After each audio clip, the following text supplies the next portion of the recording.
Hello everyone, good morning. Hope all of you are doing well.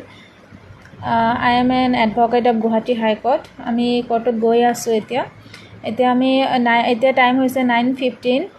আৰু আমাৰ আজি এটাই মেটাৰ আছে আৰু সোনকালে যাব লাগিব যেহেতু কেছটো সোনকালে আছে বাৰু আৰু আমাৰ এটা মেটাৰ আছে যোনটো হ'ল এবি হ'ল এন্টিসেপিটৰি বেল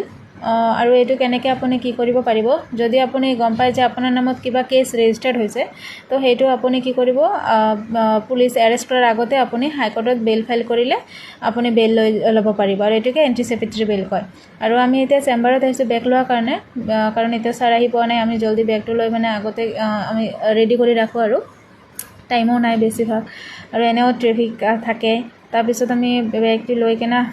ৰাস্তাত আহিলোঁ ৰাস্তাত আহি কিনে অলপ ৱেইট কৰিম আৰু যেহেতু ছাৰ এতিয়াও আহি পোৱা নাই তাৰপিছত তাতে থাকোঁতে মই ভাবিলোঁ যে কিতাপখিনি অলপ চাই লওঁ ফাইলটো ৰাতি ৰাখি দিছিলোঁ তথাপি অলপ ভালকৈ চাই লওঁ যে আছেনে নাই আকৌ এনে বা হাঁহি দিলে আৰু এনে কিতাপখিনি চালোঁ যিহেতু এইটো কিতাপত এইটো কিহত দুটাই লাগিব BNS আৰু BNSSৰ এনে আংকেল আহি ক'লে যে মোৰ এটা কেছ হৈছে মানে বেংক ফ্ৰিজ হৈছে তো কি কৰিম মই এনে ইয়াকো ক'লে যে ৰিপ্ৰেজেণ্টেশ্যন দিব লাগিব ক'ত কেনেকৈ কি কৰিব লাগিব ফুল ডিটেইলছে কৈ দিলে ৰাতি চেম্বাৰত আহিব বুলি ক'লে এনে ছাৰ আহি পালে আমাৰ ছাৰ আহি পেলাই আমি বেগ ৰাখি দিলে ইয়াকো আমি বেগত গাড়ীত উঠি ল'লোঁ এতিয়া আমি কোৰ্টত যাম বাৰু কোৰ্টত গৈ আছোঁ এতিয়া আমি তাৰপিছত যাওঁতে ছাৰে আমি মানে কিবাকিবি আমি ডিছকাছ কৰিলোঁ আৰু কৰোঁতে কেছ আমি টেবিল আহি পাই গ'লোঁ টেবিল পাওঁতে মই ফাইলখিনি ৰাখি কিনে ভালকৈ দেখিলোঁ যে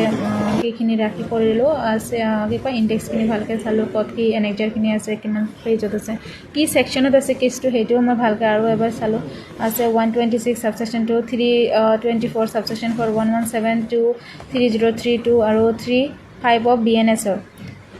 আৰু এতিয়া মই ক'লোঁ যে চব লিখি ৰাখিছোঁ বাৰু তথাপিও মই কিতাপখিনিত অলপ ভালকৈ চালোঁ যে কোনটো ছেকশ্যনত কি আছে যেনেকৈ 126 ছাবছেকশ্যন 2 আছে ৰংফুল ৰেষ্ট্ৰেইণ্ট তাৰপিছত ইয়াৰ পানিছমেণ্ট কেনেকুৱা এইটো বেলেবল হয় নে নন বেলেবল হয় এইটো আকৌ বেলেবলে হয় বাৰু তাৰপিছত 114 আছে যোনটো মানে 124 আছে মিছিভ আছে যোনটো হয় মানে কি বেলেবলে হয় তাৰপিছত 117 ছাবছেকশ্যন 2 হ'ল গ্ৰেভিয়াছ আৰ্ট যোনটো নন বেলেবল হয় আকৌ আৰু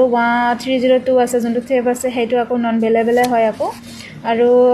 আছে 35 যোনটো কমন ইণ্টেনশ্যন আছে আৰু এনেকৈ মই কিতাপখিনি অলপ ভালকৈ চাই কিনে মানে পেজখিনি অলপ কি কৰি থৈ দিলোঁ তাৰপিছত মই ভাবিলোঁ যে কিতাপখিনি কি কৰি মই ফাইলটো ৰাখি দিলোঁ ছাৰ ৰেডি হ'লে আৰু আমি যিহেতু কাউন্সিল ইয়াতে থৈ যাওঁ চব ৰেডি কৰি ৰাখিলোঁ ৰাখি কিনে মই যাবৰ কাৰণে কি কৰিলোঁ কাৰণ আমাৰ কেছ অলৰেডি উঠাৰ সময় হৈ গৈছে আৰু এটা কি আছে যোনটো আমাৰ 30 নম্বৰ কপিত আছে এনে পালোঁ আৰু ছাৰো আহি পালে গ'লোঁ তাৰপিছত কি হ'ল আমাৰ কেছ ডায়েৰী নাহিলে কাৰণে আমাৰ কেছটো নহ'লে আজি নেক্সট ডেট দিলে নেক্সট ডেটত হৈ যাব বাৰু কিন্তু আজি ডেটটো ফিক্স কৰি দিলে আৰু কেছ ডায়েৰী অহা নাছিলে কাৰণে বাই বাই থ্যাংক ইউ